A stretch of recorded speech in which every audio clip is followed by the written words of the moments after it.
आपका एक लोन चल रहा है और आपके पास अब हर महीने कुछ सरप्लस इनकम है, तो आपके मन में नेचुरली एक सवाल आएगा कि लोन की प्रीपेमेंट करें या फिर अपने सरप्लस फंड्स को म्यूचुअल फंड्स में इन्वेस्ट कर दें। लोन रीपेमेंट के लिए कितनी ईएमआई बढ़ाएं या फिर कितनी एसआईपी करें, कौन से सिनेरियो में कितना फायदा होगा, इसके लिए हमने एक कैलकुलेटर ही बना दिया है जिसकी हेल्प से आप इजीली डिसीजन ले पाएंगे। वीडियो में मैं आपको कुछ क्वालिटेटिव पॉइंट्स भी दूंगा बेटर डिसीजन मेकिंग के लिए, तो वीडियो को पूरा जरूर देखना। और हाँ, बेटर इन्वेस्टमेंट प्लानिंग के लिए आप हमारे नेक्स्ट लाइव वेबिनार को अटेंड कर सकते हो। रजिस्ट्रेशन लिंक नीचे आपको डिस्क्रिप्शन में मिल जाएगा। अब देखिए, जब हम कोई भी लॉन्ग टर्म लोन लेते हैं तो हमारा इंटरेस्ट पोर्शन जो ओवरऑल हम 20 साल 25 साल के अंदर भरने वाले हैं वो काफी बड़ा पोर्शन हो जाता है। कई बार तो वो प्रिंसिपल जो आपका अमाउंट है, फॉर एग्जांपल अगर आपने मान लीजिए होम लोन लिया हुआ है 50 लाख का, तो इंटरेस्ट पोर्शन ही 50 लाख से ज्यादा का हो जाता है 20 साल या 25 साल के अंदर।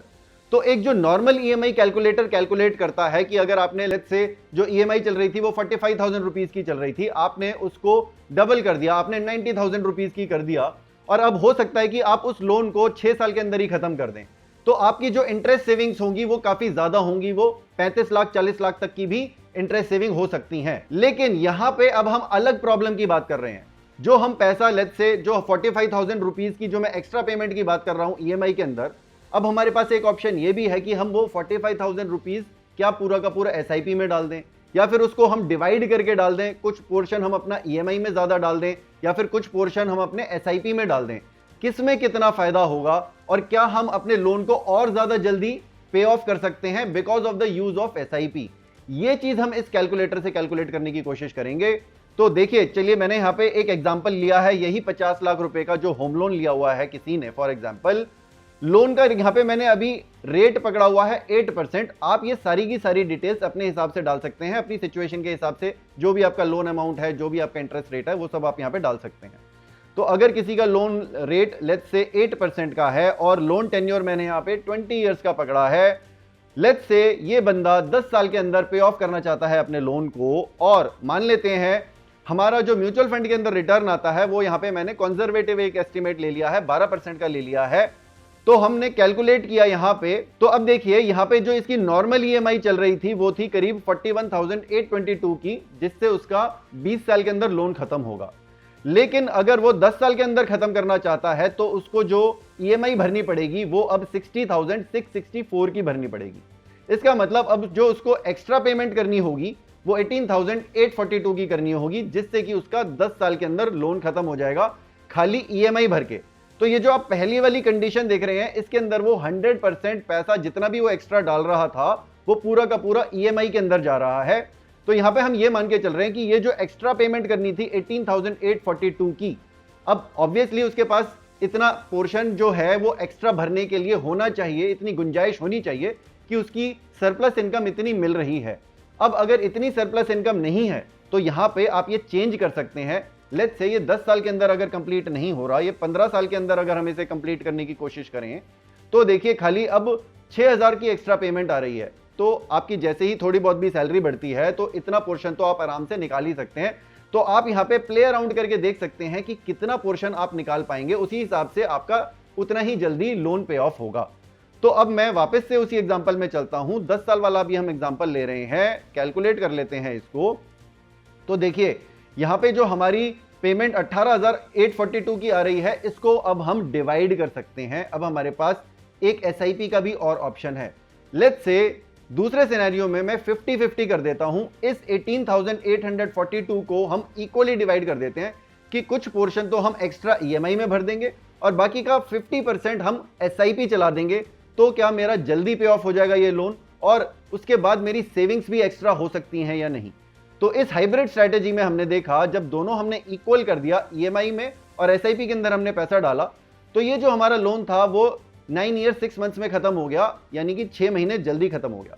अब 6 महीने जल्दी खत्म होने की वजह से बाकी के 6 महीने भी आपके पास ये सरप्लस अमाउंट बचा हुआ है 60,000 रुपए का, ये भी तो इन्वेस्ट हो जाएगा ना।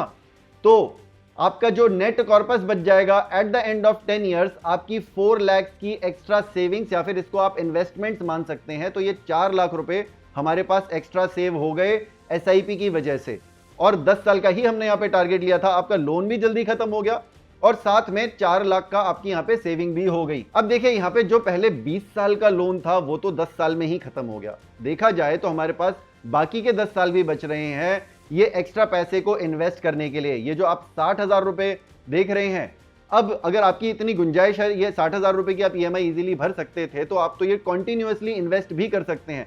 तो पूरा का पूरा 10 साल का पीरियड आपको मिल रहा है नेक्स्ट कंपाउंडिंग के लिए। लेकिन मैं तो उतनी ज्यादा सेविंग्स के अंदर अभी जा भी नहीं रहा हूं, मैं सिंपली अभी ईएमआई वर्सेस एसआईपी की यहां पे बात कर रहा हूं। अब हमने यहां पे एक और ऑप्शन लिया जहां पे हमने ये जो बैलेंस 18,000 हमें एक्स्ट्रा पेमेंट करनी थी, इसको हमने 100% एसआईपी के अंदर डाल दिया।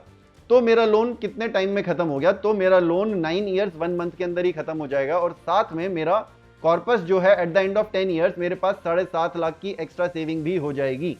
तो 7.5 लाख एक 50 लाख के लोन में अगर हमारे बच सकते हैं तो काफी बड़ा अमाउंट हो जाता है, और just by doing one simple tweak. और देखिए अब ऐसा नहीं है कि वो ईएमआई भर नहीं रहा है, ईएमआई तो यहाँ पे ऑलरेडी जा रही है, 41,000 की ईएमआई जा रही है। 18,000 की ये जो एक्स्ट्रा पेमेंट है, ये हमारे पास दो ऑप्शंस हैं, या तो हम एक हाइब्रिड स्ट्रेटेजी भी अपना सकते हैं कि भाई 50% ईएमआई मैंने डाल दी और बाकी का अमाउंट मैंने एसआईपी डाल दिया।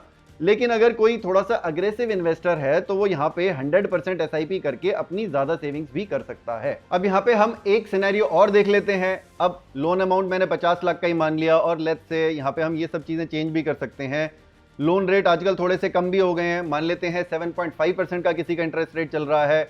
लोन टेन्योर चलिए यहाँ पे 15 साल का पकड़ लेते हैं, कि जो बचा हुआ किसी का लोन टेन्योर है वो मान लेते हैं कि 15 साल का है, और टारगेट पे ऑफ पीरियड मान लेते हैं 7 ईयर्स का है। और म्यूचुअल फंड के अंदर हम एक और सिनेरियो देख लेते हैं कि कोई थोड़े से बेटर रिटर्न्स निकाल लेता है, किसी मान लीजिए एडवाइजर के साथ काम कर रहा है और लेट्स से वो 14% के रिटर्न्स निकाल लेता है।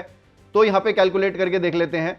तो देखिए यहाँ पे अब इसको जो एक्स्ट्रा ईएमआई भरनी पड़ेगी वो 30,000 की एक्स्ट्रा पेमेंट करनी पड़ेगी। ऑब्वियसली वो उसको या तो पूरी की पूरी ईएमआई में भर सकता है जिससे कि उसका 7 साल के अंदर लोन पे ऑफ हो जाए, या फिर वो उसको 50-50 स्प्लिट कर ले, वो वाला भी हमने एक सिनेरियो देख लिया। तो उस केस में उसकी 4,25,000 की एक्स्ट्रा सेविंग्स हो जाती है, साथ में उसका लोन भी जल्दी खत्म हो जाता है, 6 ईयर 7 मंथ्स के अंदर ही खत्म हो जाता है।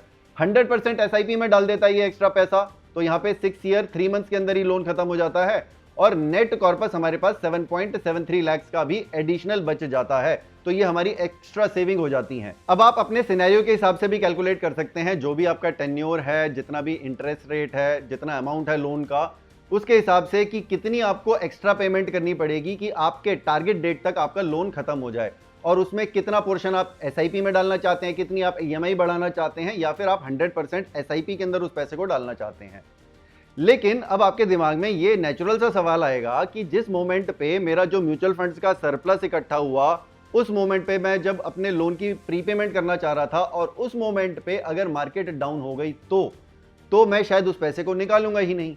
देखिए आपका जो सवाल है वो एकदम जायज है।